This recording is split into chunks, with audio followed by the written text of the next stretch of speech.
Possessing a preteen? Let's find out and get to the... Oh my god! Holy crap, ow! Numbers! Hey guys, my name's Dan, and today's reaction comes from Dead Meat. This is the Exorcist 1973 kill count, and what a classic we have for us today. I mean, you can't think about horror and not mention the likes of the Exorcist up there. Like, it's probably one of the most influential, one of the most parodied horror movies ever. I mean, it's got so much going right for it. I'm sure we're gonna learn a lot about it as well, which is what I'm hoping for. Seeing some behind the scenes stuff, especially for a movie this old, is always fun. And then of course at the very end of this video, I will give my overall thoughts on everything, what I liked about it, what I didn't like about it, if I even did dislike anything about it. And it should be a lot of fun. But before we get into it though, please do check all those links I have for you down in the description below. More specifically, the Dead Meat link if you haven't already. It's a great way to support the entire Dead Meat team. And since this is my birthday month, I just hit 9,000 subscribers. Thank you so much for that, but I don't want to stop there. I want to keep on going forward. So if you are looking for the perfect birthday present for me, it's super free, it's super easy. All you gotta do is go right below this video, click all those buttons down there, because I also let you see future reactions that I do, but also helps my channel to grow. Without any further ado, let's go. Welcome to the Kill Count, where we tally up the victims and all our favorite horror I movies love and everything show you how about they were made. this! I'm James A. Janice, and today we're looking at The Exorcist, released in 1973. The Exorcist follows a young girl who gets possessed by a demon, and the two priests who try to free her with an exorcism. But why the fuck am I telling you this? Absolutely everyone watching this video is familiar with The Exorcist. Yep. It's The Exorcist, the motherfucking Yes. Exorcist. Yes. It's hard to get more famous than this. The Yes. Exorcist began as a novel by William Peter Blatty, who adapted it himself into a screenplay. William Friedkin took up director duties and devoted himself to the film to the point of injuring his actors. But hey, at least he seems satisfied with the final product. Honestly feel it is as close to a perfect film as you can make. Like most Wow. successful horror films, The Exorcist would spawn a franchise, including Part 2 The Heretic, often included on lists of worst movies ever made. The Yikes. Exorcist 3, a sort of crime film that some people think is just as good as the original. Two prequels made at the same time, The Beginning and Dominion, neither of which I've ever seen before. And last year's Exorcist Believer, which was supposed to kick off a new trilogy, but we'll see about that. Right now, I'm only going to look at the first three films. I don't think many people care about the prequels, and honestly, I'd like to move on to more fun stuff. By now, you probably know that I like to like things, so it might be strange to hear that I'm not really a huge fan of The Exorcist. I guess this is my hot take. My Flynn in a Sea of Swords. My Family Guy Godfather scene. Okay, here we go. Love The Exorcist, even though I love plenty about it. I love its compositions, its acting, and of course its incredible theme Tubular Bells by British musician Mike Oldfield. Love me some prog rock. I also think the movie gets way better in its second half, and when the horror gets going, it really gets going. It sure does. I won't deny that. But a lot of the earlier scenes feel awkward to me in terms of acting and editing. Like, they end so abruptly. Close. It's just kind of weird, you know? Yeah, I know. But maybe I'm just an idiot because this was literally nominated for Best Editing at the Oscars. In fact, The Exorcist was nominated for 10 Academy Awards, including the big one, Best Picture, though it lost to The Sting. And of course, it's beloved by many, often topping lists of best or scariest horror films ever made. So don't worry, I know that I'm the weird one here, and I'm not gonna spend this whole video bashing it or anything. This is still a stone cold classic, and I can respect it even if it doesn't personally resonate with me, despite being raised Catholic and going to Catholic school for 5 whole years. Will an all-time classic horror film give us... What? Huh? It's the Scarewood. Oh! It's trying to tell me something about today's sponsor. Oh! What? Raycon. Oh, Raycon. Whoa! Those I see eyes! Editor Bree trying to work, but she can't with all that construction noise. If only she had Raycon earbuds. With noise isolation and awareness modes that you can switch through with just a tap, they're perfect for shutting out the noise around you. Now where am I? Oh, it's researcher Bella. Looks like she's trying to figure out a Mother's Day present. Someone needs to tell her that Raycons are the perfect gift for moms. After These are all, Raycons, with 8 hours of playtime I'm and just pointing 42 hours of battery life in the case, mom can kick back and relax with music, audiobooks, or podcasts all day. And I would know. My Raycons are part of my daily life. I use them when I'm working out in the gym, taking Molly out for a walk, or drowning out the encroaching darkness of existence. I mean, when I'm relaxing. You don't need the Scarewood to see if Raycons are right for you. Just click the link in the description or go to buyraycon.com/deadmeat to check them out and get 20% off your purchase plus free shipping. Will an all-time classic horror film give us all-time classic I kills? love- Let's find out. I Get to love that so much. It looks so realistic. I was always expecting it to move at one point. Maybe it will at some point in this video. Who knows? The movie begins in northern Iraq. Amidst this city of dugouts, a kid frickin' parkours his way to a priest. And that something is a dirty demon sculpture. Priest and paleontologist Lancaster Marin knows a bad omen when he plunders one. And this one scares him so bad, he goes dipping into his snuff box of pills. Pills are good, father. Pills are good. Oh, I used to God. hate the beginning of this movie for being boring. But now I love how measured and real it feels. I mean, yeah, it's mostly just an old guy walking around town, but it's a Sure. great look at a culture people wouldn't have been very familiar with. They filmed in and around Mosul, Iraq, with the dig itself filmed in Hatra, an ancient city that was later designated a UNESCO World Heritage Site. Shooting in Iraq proved difficult cool. due to its extreme heat and the political situation. They Not were so shooting cool. in the same area Colonel Nazem Khazar was hiding in after plotting an assassination on President al-Bakr. Now that he's Whoa. all peeled up, Marin returns to the dig site and sees a much larger statue of the sculpture he excavated. Although the movie doesn't officially name the entity, the book and sequels identify it as Pazuzu, a Mesopotamian spirit / recurring icon for gorillas. Pazuzu's powers are kinda nebulous, sometimes clock stopping, sometimes dog riling, and sometimes almost causing carriage mishaps. I don't know. 10 minutes Lots in, we of move to evil. Georgetown, outside Washington, D.C., where Chris McNeil is living with her 12-year-old daughter Reagan. Chris is an actress, like a successful one. She's got a house staff and shit. They're so rich their pastimes are horse riding and horse quizzing. Mayor, gelding, what? I think it was a gelding. Chris is so famous, friggin' Nixon is inviting her over for dinner. So you got an invitation. What's this? Dinner at the White House. I bet part of the blacked out Nixon tapes was him saying, "Your mother sucks cocks in hell." The character of Chris McNeil was inspired by and written for William Peter Blatty's next door Oh, wow. I was not expecting that. neighbor Shirley MacLaine. She turned the role down, and it wound up going to Ellen Burstyn, who Blatty liked from The Last Picture Show. Blatty was a comedy writer, but when that genre dried up, he wrote about an exorcism he had heard of as a junior at Georgetown University. It involved a 14-year-old boy from a Maryland suburb who, in 1949, apparently caused poltergeist activity and had mysterious welts and branding appear on his skin. Whoa. To heal him, he underwent a 3-month-long exorcism. For the film adaptation of his novel, Blatty wanted an agnostic director who wouldn't be biased towards either religious belief or skepticism. He That's chose fair. William Friedkin because he liked The French Connection, though Friedkin wasn't a fan of his initial screenplay. And I took it home and eagerly read through it, and I thought it was not very good. I Wow. thought it was overwrought. I thought that it was filled with a lot of symbolism and underlined, and it wasn't the novel. On set, Chris notices a local priest. It's okay if you didn't, though. This is an awful introductory shot for a character. My eye keeps going to this dude, not the guy who's dimly lit and, like, ducking out of the frame. This is Father Damien Karras. Wait, Yeah, where do you go? it was kind of Oh, the same okay, for me, there it too. is. A psychiatrist Jesuit who lately has been experiencing some extreme Catholic guilt, also known as standard Catholic guilt. I think I've lost my faith. He might be having a crisis of faith because working for the Lord pays like shit. I mean, his mom is stuck living in a neighborhood where child gangs destroy cars like a Street Fighter bonus stage. What's worse is that she's sick, but doesn't want to be moved to a home, especially not one he can afford. This is my house, and I'm not going no place. I love this lady, and her cute little nickname for Karras. Yeah. Eventually, she has an accident that lands her in a crappy hospital where, hey, at least it looks like Dimmy is popular with the ladies. Oh, no. Just kidding, this sucks. No, He's really rocky yep, for it this definitely guy. does. Father Karras is played by Jason Miller, a stage actor and Pulitzer-winning playwright in his first screen role. As a Jesuit dropout, he brought an authenticity to the role that got him nominated for Best Supporting Actor at the Oscars. The first sign of trouble at the McNeil house is when Reagan introduces her mom to the strange man who lives in their Ouija Ooh, board. the Ouija board. Captain Howdy, do you think my mom's pretty? Captain Howdy? Captain Howdy, that isn't very nice. Wow, he's not only a demon, but a real asshole too. Sure Prior to is. The Exorcist, Linda Blair was a working child actor and model in New York. While some child actors weren't allowed to audition because of their parents, including a teenage Jamie Lee Curtis, Blair's family wasn't bothered by the subject material. I'm a Christian, and in my religion, we never discuss the devil.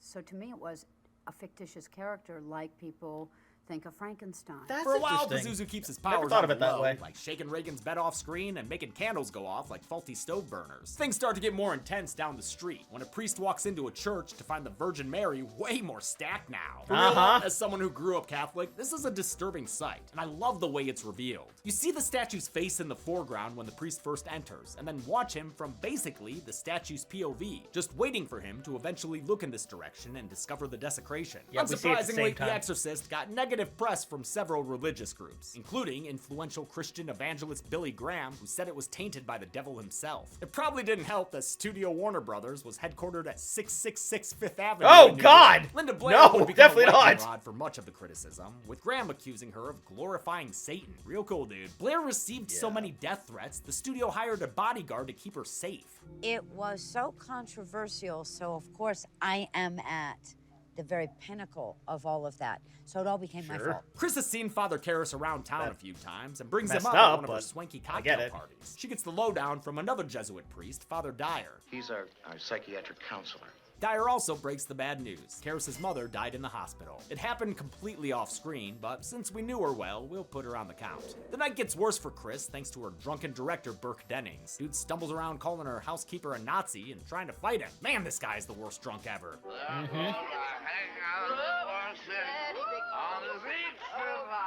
The night is completely spoiled when Reagan comes down to join the party. Oh, no, yep, okay, What's yep. wrong with this girl? You just take your pills and you'll be fine. Well, can't argue that. Pills are good. Except they Oh, can't help God. but start shaking on screen. Calm down, though. We get these every few years in LA. Karras has a guilty nightmare since his mom died all alone. It has big ring tape vibes to it, including muffled sound designs and flashes of a face. Did you catch that? It's subliminal in an unnoticeable way. The face of Captain Howdy is played by Eileen Dietz in makeup that took 3 hours to apply. It only appears for a couple of frames in the theatrical cut of the film, but was more prominent in a teaser trailer that was never released after test audiences allegedly puked. Oh yeah, my that God. was probably from all the flashing lights, y'all. Doctors Yeah. are consulted to cure Reagan of her sudden potty breaks and sudden potty mouth. Fucking bastard!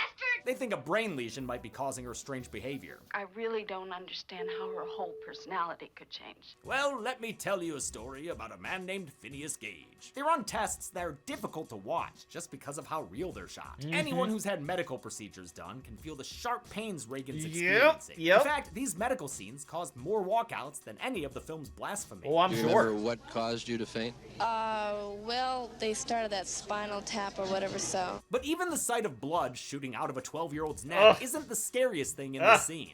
Regan, I'm just gonna move you down on the table, okay? That technician is played by Paul Bateson, a real radiographer who would be convicted of murder 6 years after this was filmed. Oh His my further God! suspected crimes in the Manhattan bag murders targeting gay men would inspire William Friedkin to adapt the novel Cruising in 1980. Reagan Yikes. returns home, but the next house call she gets ends with some intense body rocking and a diagnosis of dead-eyed eyes. This whiplashing required Blair to be braced into a metal harness and manually yanked around. She was eventually injured when the lacing on the harness came loose. That's the footage I use in the movie where I'm crying my eyes out because they are brutally damaging my back. It's one of many mishaps that make up The Exorcist's supposedly cursed production, which saw several injuries and deaths over the course of 15 months. There were 9 deaths, which is an enormous amount of deaths. On top of that, the set mysteriously burned down one weekend when no one was there. They couldn't What? find any substantial reason that occurred. You can hear more details about these set stories on this movie's episode of Production Tales from Hell, the newest Dead Meat series written and hosted by Chauncey K. Robinson. The somatic scientists officially throw in the towel. I think it's time we started looking for a psychiatrist. Unfortunately for him, when the psychiatrist tries to talk to Reagan, she grabs his balls so hard it turns into a music video as he falls to the floor. In fact, they had to build a new camera rig just to capture his agony. It was one of many invisibly challenging setups in the film, none more elaborate than the swing set needed to smoothly follow characters upstairs 2 years before the invention of the Steadicam. I love that they went to that much detail just to make sure they got the shot. It's getting ever more chapped. The doctors pitch a new suggestion.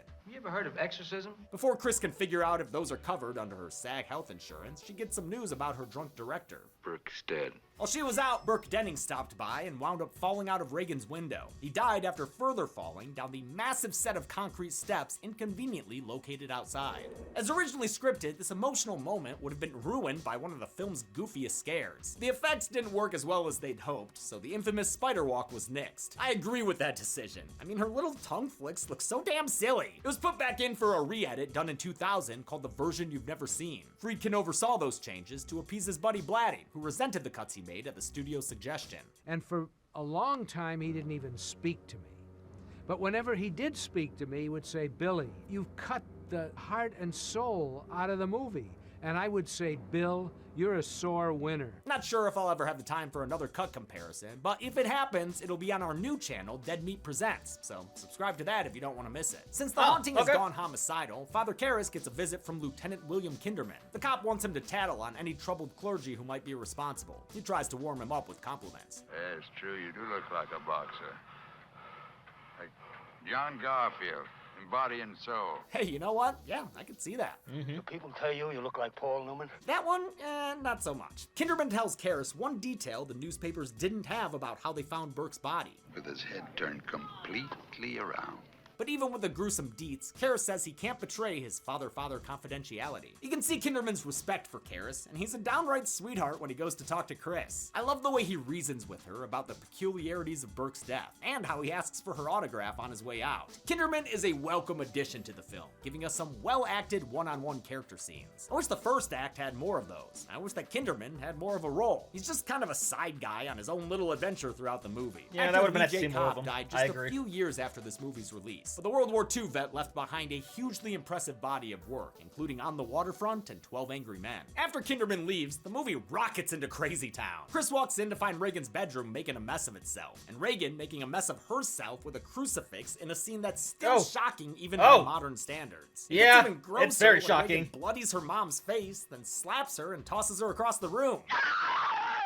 The intense scene boils over as furniture blocks off help and straight up attacks Chris. It reaches a fever pitch when Reagan's head turns completely around and speaks with the dead Burke's voice. Do you know what she did? Your daughter? For the crucifix bit, the teenage Linda Blair had no idea what she was doing. I didn't understand what masturbation was at that age. She was shielded from the worst shots thanks to Pazuzu face model Eileen Dietz, who played Well, that's Reagan good. in scenes that weren't suitable for Blair due to her age. Yeah. It's Dietz during the close-ups in the crucifix scene. She'd also stand in for Blair during the hours it took to set up lighting and effects. But Blair did have to do some of this scene herself, stabbing a crucifix into a sponge attached to a box by her crotch. Like the rest of her performance, Friedkin coached her through it without condescending tricks. He never ever once tried to do something to intentionally hurt me or to misguide me. Seems like he was Well, that's mostly nice. good to her. The worst he would do is threaten to take away her favorite on-set treat. If you don't say that, Linda, you're not gonna have your milkshake. He definitely Aw! treated her better than he did milkshake. Ellen Burstyn, whose cry of pain in this scene is infamously real. Burstyn permanently injured her coccyx here thanks to Friedkin being a little asshole. I said, Billy, he's pulling me too hard. I can get hurt. And Billy said, well, it has to look real. Friedkin denied that she was injured, and I don't think ever apologized for it. I know sometimes directors can be hard on their cast and crew to achieve the vision they want, but unsafe behavior like that is never okay for a movie. Yeah, I agree. Finally, the awesome practical effects of the room freaking out and the furniture attacks were done by effects artist Marcel Vercouture. He used piano wire to make the furniture move and flung objects around using a chute and compressed air tanks. Clever. Man, this looks like fun to do. After the insanity of that scene, Chris is fully on board with the exorcism plan. She asks Father Karras to do the honors, but he only agrees to see Reagan as a psychiatrist, thinking it's a mental health issue. The child formerly known as Reagan tries to taunt him by saying his mother's in hell, so Karras counters with a little pop quiz, asking her for his mother's maiden name. What is it? Huh, never seen someone get sick over a password recovery question like No! that. It was actually Password porridge with recovery. pea soup coloring that was pumped out of a tube hidden by makeup. Dietz once again stepped in to test the apparatus and film some shots with it. The puke was only supposed to hit Miller's chest, but a happy accident caused the first take to be the best take. Maybe my vomit is getting a little cold. So I raised up trajectory a little bit, and I maybe cranked on a little bit.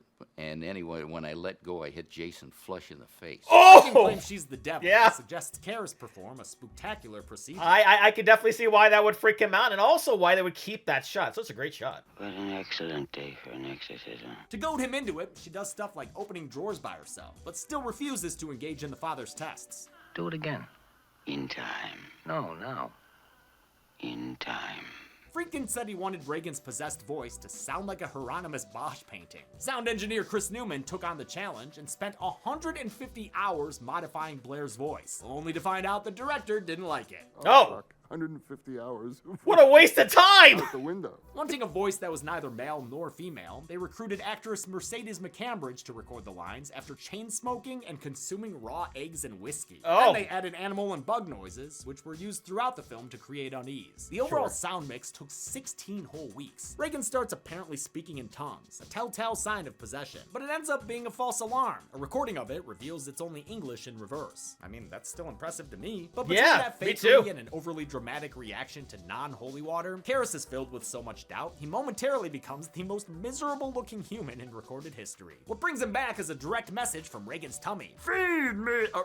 Help me! He consults the Jesuit leaders, and by order of decree, he's given the go-ahead to perform an exorcism. The university president is played by one of the film's technical advisors, Father Tom Birmingham, who actually taught writer Blatty in high school. Father Dyer was also played by a real priest, Father William O'Malley, who met Blatty after criticizing the novel for its cliché depiction of the clergy. The film's success resulted in them receiving genuine requests for exorcisms. I was getting calls from all over the place. Wow. I mean, people wanted me to exorcise their daughters, exorcise their cat, exorcise their house. O'Malley passed away last year, but not before being accused of sexual abuse by a former student in the 80s. Now who's a stereotype of the clergy? The spiritual leaders determined Karras needs some supervision. How about Lancaster Marin? Hell yeah! We've got less than a half hour left in the movie, but we're breaking out the big guns. Father Marin, he of the mood piece opening. They track him down as he's walking around looking like Einstein in Oppenheimer. Just needs James Urbaniak next to him. When he arrives at the McNeil home, it's in an absolutely iconic shot that would be used for posters and box art, captivating many a young video store browser in the horror section. This now iconic image of a door-to-door salesman came from Friedkin, who was inspired by the Magritte painting, The Empire of Light 2. Marin gets inside and everybody welcomes him.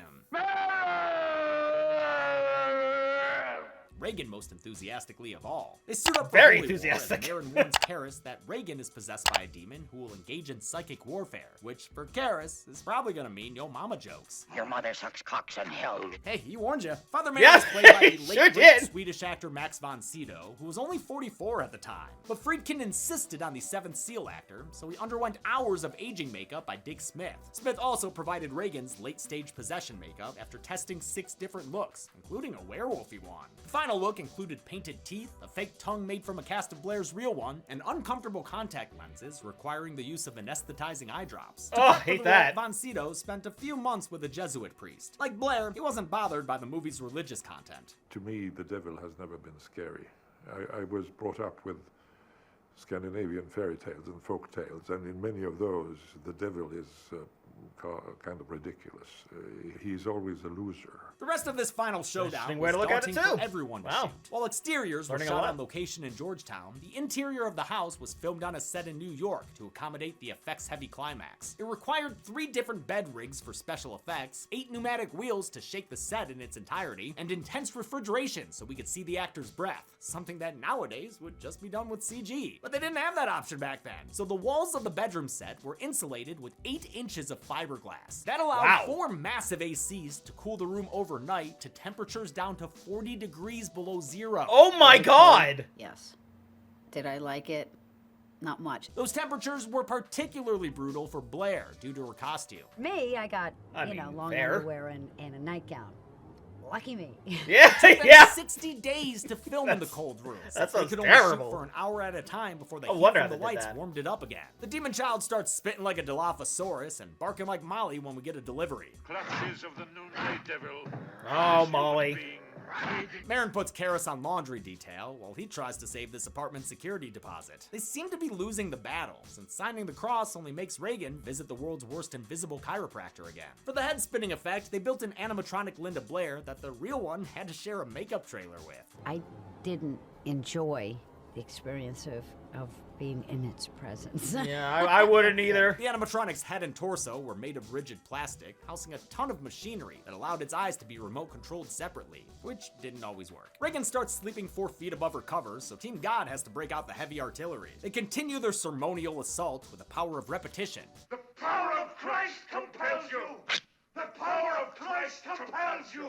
No, seriously, they repeat this phrase a lot. The power of Christ compels you. The power of Christ compels you. They end up sounding like the end of a police song. This practical levitation was achieved with a simple but cool technique. Blair was held up with wires that were hand-painted with dotted lines, which allowed them to blend in with the lighting no matter That's so Anything clever! that's dark against light, you'll see. Anything light against dark, you'll see. But when it's broken up with light, dark, light, dark, light, dark, you can get away with a lot absolutely with nailed the it. background. The chanting does the trick and lowers Reagan back to her bed, but the priests are still no match for an old-fashioned sucker punch. When the Pazuzu statue comes back for a cameo, Marin decides to take a breather and give himself another chill pill. Karras ignores his warnings and goes back in alone, where he sees and hears his dead mom instead of Reagan. Dime.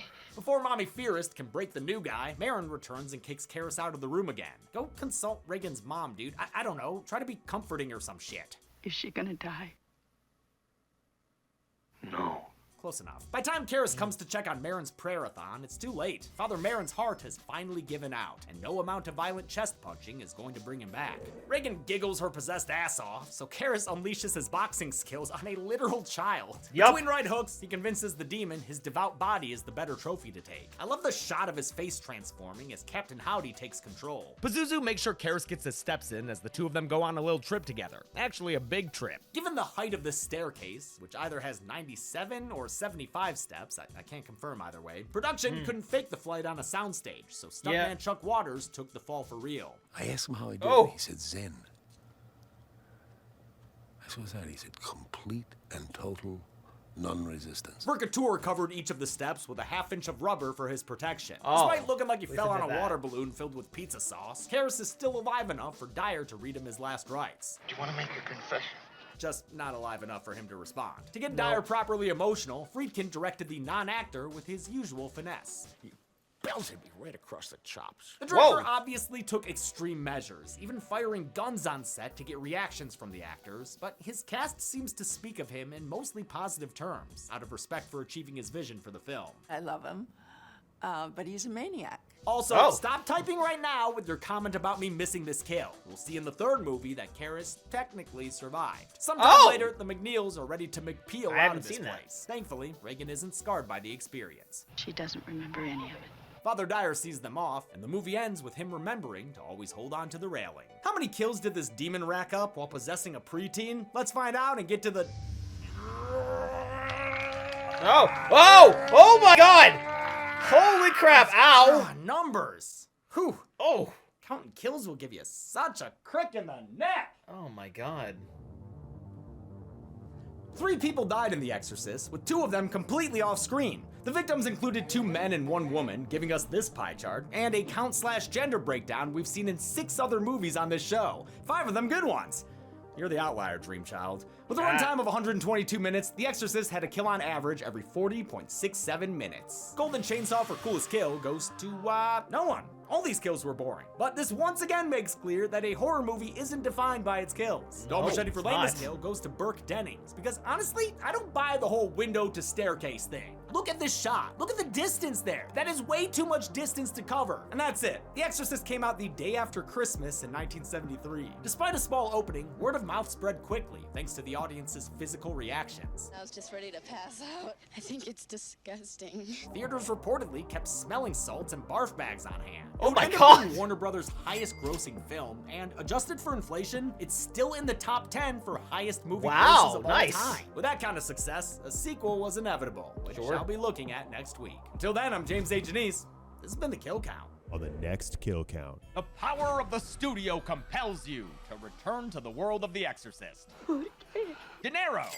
Exorcist II: The Heretic is a film no one wanted to make, continuing a story no one wanted to see continued. No one in the church wants to hear about the devil. Satan has become an embarrassment to our progressive views. And yet it defied all odds and was unleashed like a plague onto theaters. There's nothing wrong with me. You sure about that, Exorcist 2? Because you're usually included on lists of worst movies ever made. Now listen, I love watching Max von Sydow wander around Planet of the Apes sets. I'm just wasting your time. And Linda Blair is great. This thing is way worse without her efforts. Please don't drug me.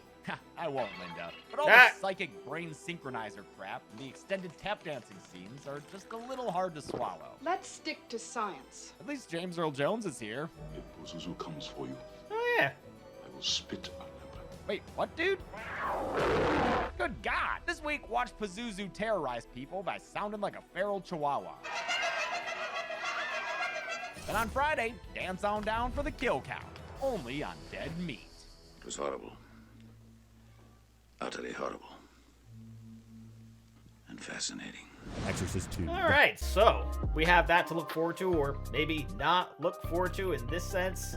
But, I mean, there's not really much I can say that he hasn't said. I mean, obviously, beginning of the movie does feel a bit boring at times. I did find myself just sort of, like, looking around and just sort of waiting for something to happen.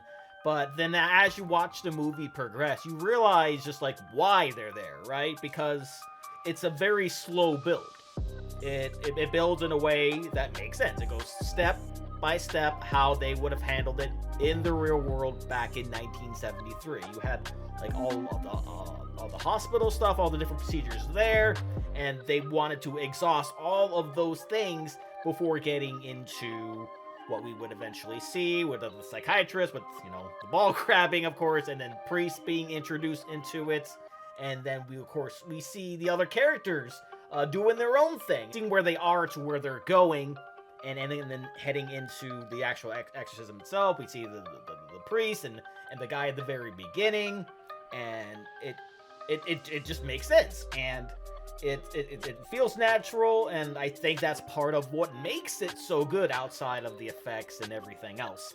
But the combining of the reality mixed in with that supernatural stuff, you can sort of like see maybe it would affect you, right? Like you would go into it saying like, oh, they're doing all these things. Like, yeah, that makes sense. That makes sense. That makes sense. Like, oh, she's actually being possessed. Well, you know, if you believe in that sort of thing, then well, maybe it could happen to you. You know, preying on real, actual fears, because I'm sure there are people around the world who fear of possession.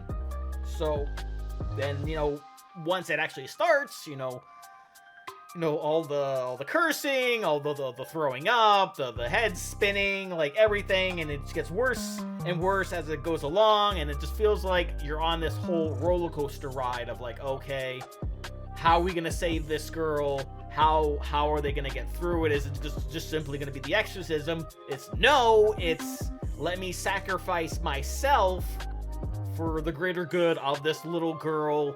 And then he just plunges out of the window and essentially, you know, is dead.